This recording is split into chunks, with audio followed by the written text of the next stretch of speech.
You already know who you are becoming. You're just a little scared to say it out loud.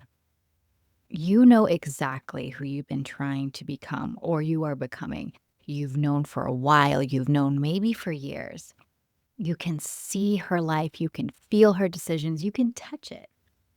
You know how she carries herself, how she says yes to herself, what she stopped tolerating a long time ago. She's vivid in you, yet you haven't told a single person. Because the last time you said something remotely close to the truth, people saw you as greedy, conceited, materialistic, snobby. You think you're all that. What else did they say? Ungrateful. One time somebody called me a queen bee. So you have learned to edit yourself. You've learned to tone it down. You've learned to, put it into a container. You learn to say the things that people can actually handle. And that quiet editing of yourself has been holding you back. So I'm going to do something a little bit different today. Usually I'm teaching. This is not going to be teaching. This is going to be activation content. So I want you to drop the student mode. I want to drop the teacher mode. And we're going to feel every single word I say to you and feel it as an activation. Okay, are you with me? Your growth hasn't stalled because of your mindset or your strategy, or it hasn't stalled because of your journaling or the new program that you're in or the therapy or needing more accountability.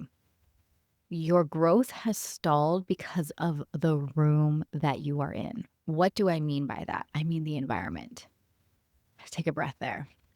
You are probably one of the most driven people in your friend group, and dare I say, maybe the most stylish. You are the one that's helping everyone with their clarity. You're stepping it up. You're guiding everybody. You're the one holding it together. You are locking it down. You are carrying the vision. You are pulling other people forward. And in that moment, you are actually abandoning yourself. And that sounds like a compliment when people are like, you are guiding us. You're the guiding light. And people use that as a compliment, but it's not.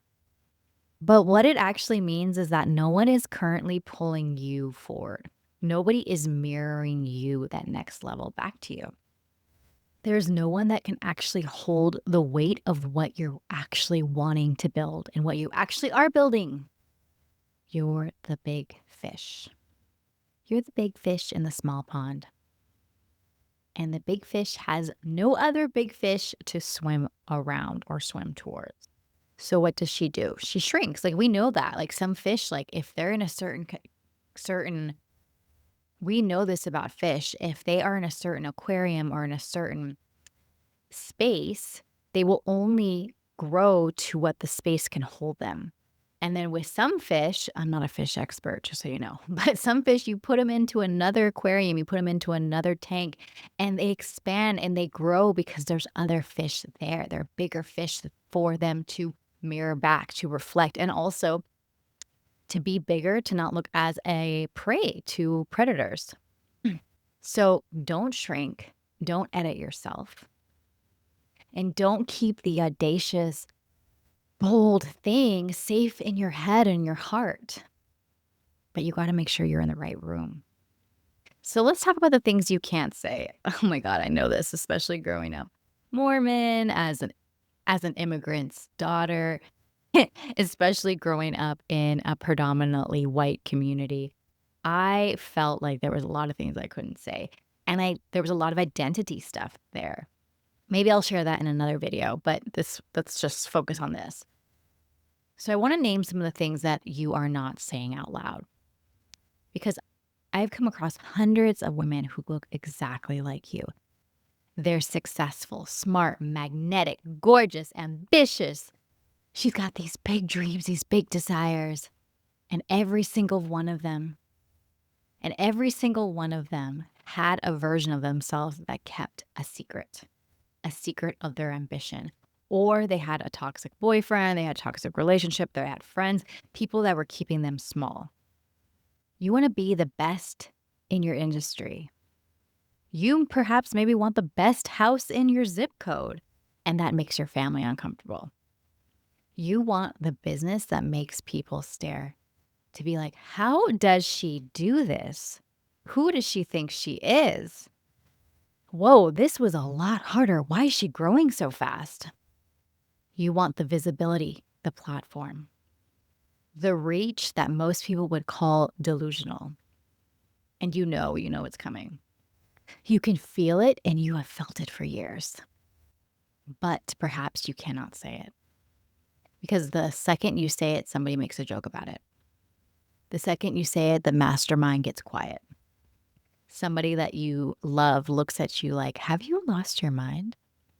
So you have learned to keep the real numbers to yourself, to keep quiet. You've learned to make your goals, your desires to sound more reasonable, the version that doesn't make people flinch. And every time you do this to yourself, and I've actually done this to other women. I will admit, I was in a mastermind a long, long time ago, and this woman was like, I'm going to be the best in sales. Like she was making this declaration, this proclamation, and I laughed. I did laugh and I scoffed at her because I was like, you can't be the best at sales in the world. But that was her desire. That's what she wanted. That's how she saw herself. I was 27 at the time, so way less immature. But if somebody said it now, they were like, I am going to be the best at sales. I'm going to be the best at this. I'm going to be the most profound business owner at this and this and this. I'm going to be like, yes, go for it. Declare it. The first person you have to prove it to is yourself. And that's actually the only person you need to prove it to. And that's how the momentum builds. So every time you round yourself to fit the room, a piece of your momentum dies, a piece of your soul dies.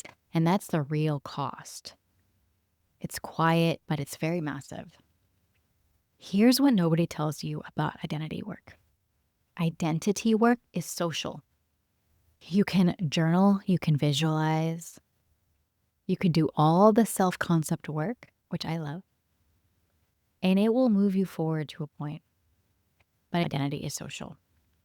We don't just become ourselves in isolation, we become ourselves in an environment, around people, or in a room, in a space.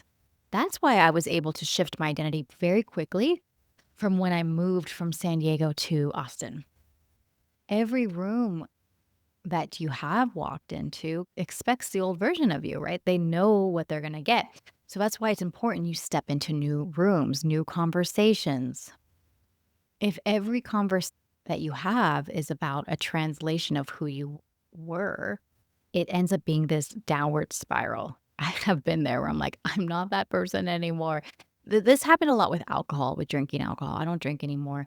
But when I did drink, I was very fun and I was very much the life of the party. And people were like, oh my God, you were so fun when you did this. And then you did that. And then you said this. And I was like, oh, okay. Yeah. Yeah. All right. But that's not who I am anymore.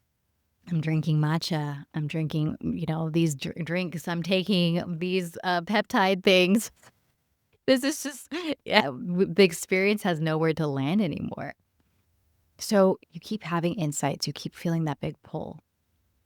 And then you walk back into your life and the environment presses you back to that baseline. This is why so many brilliant, gorgeous women feel stuck. The strategy is fine. The vision is fine. The motivation is fine. The room is wrong. You've outgrown yourself. You've outgrown the room. Dare I say you've outgrown some of the people. You've outgrown the outfits. You've outgrown the hair. No amount of inner work can fix an environmental mismatch. Let me say that again. No amount of inner work can fix an environmental mismatch. So let's talk about when the right room changes, so I want to tell you what happens when a woman walks into the right room that matches her energy. She just shoulders back, she exhales, she feels safe. This is the first thing before anything else. She takes a breath because she doesn't know that she was actually holding onto something. Because for the first time, she doesn't have to explain why she wants what she wants, why she desires who she is. She doesn't have to justify her goals anymore. She doesn't have to shrink, translate, explain herself. She says the audacious thing, the embarrassing thing, and I say that in quotation marks. The the thing that would make her brother-in-law call her a charlatan. I know that from experience. And the woman in the room, they nod because in here they understand. They see her. They know that this is part of the entry point. They understand. Something shifts when your ambition becomes normal, when your big, audacious goal becomes like Wednesday, when the thing that you have been whispering or journaling about is just the conversation in the room. Oh my God, when it's just the conversation in the room, your decisions get faster, your second guessing disappears. You stop doubting yourself. You start wearing that sexy outfit. You start doing your hair. You start feeling comfortable. The boundaries you used to have, you don't have them anymore because now they're standards, which I'm going to talk about in another video. That's a really good topic because you are surrounded with women who hold the same standard. The room becomes a mirror, and the mirror starts reflecting the version of you that you've been carrying on to for way too long, that you've been desiring for too long. You are in the right room. So if you're watching this and something says yes, put me a lipstick emoji letting me know you got to the end. If you feel like your chest is a little tight and you can relax it, I want you to hear me. You're just in the wrong rooms. Put yourself in the right rooms, either locally or online.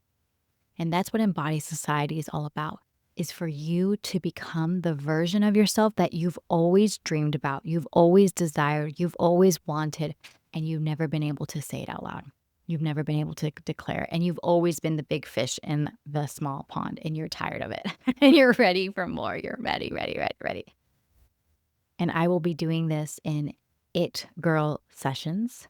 These are 60-minute activation sessions of where you are now, where you're playing small, where you need to be seen, where you need to unleash this It Girl in your brand, in your business, and how you need to stop stopping yourself and what sabotage pattern, the main one, that is preventing you from going to your It Girl frequency. I'll tell you mine. I've had a lot of friends and people in my life that have gotten jealous of me, that have really minimized my light.